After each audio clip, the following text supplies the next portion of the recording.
ஏன்னா மனுஷனா பிறந்த மனுஷனா தானே இருக்கணும். இப்ப விஜய் அவர்கள் மனுஷனா இருக்காருன்னா மனுஷனா இருக்காரு.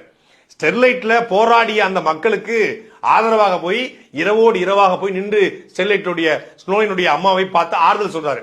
நீட் தேர்வு இறந்து போன அனிதாவுடைய அம்மாவையும் தங்கச்சியும் பார்த்து அண்ணனை பார்த்து ஆறுதல் சொல்றாரு.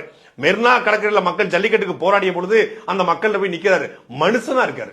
மனுஷனா இருந்து விஜய் குருதியகம், விஜய் விழியகம், விஜய் படிப்பகம் என்று ஏதோ அரசியலுக்கு செய்யறாரோ, தேர்தலுக்கு வர்றதுக்காக செய்யறாரோ, எப்படியோ ஆனா செய்யறாரு. என்னுடைய ரசிகர்களை நான் அரசியலுக்கு வருவேன், அரசியலுக்கு வர்றது உறுதி, போர் வரும்போது சொல்ற இச்சச்ச கச்சச்ச கச்சச்ச இச்சச்ச அப்படின்னு ஏமாத்தல. நான் லேட்டா வந்தாலும் லேட்டஸ்டா வருவேன், நான் சொன்னதைத்தான் செய்வேன், செய்வதைத்தான் சொல்லுவேன், நான் சொன்ன செய்ய மாட்டேன், செஞ்சா சொல்ல மாட்டேன்னு இப்படி உருட்டிட்டு உட்கார்ந்துருக்கல.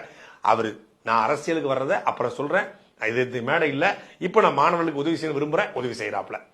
படிக்க வைக்கணும்னு சொல்லி படிப்பகம் சொல்லி ஆரம்பிக்கிறார். அந்த நோக்கத்தை விடுங்க, ஆனா செய்யற செயல் சிறப்பான செயல்.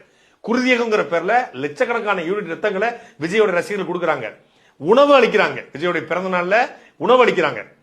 ஆனா என்றைக்காவது ஒரு நாள் ரஜினிகாந்த் இப்படி தன்னுடைய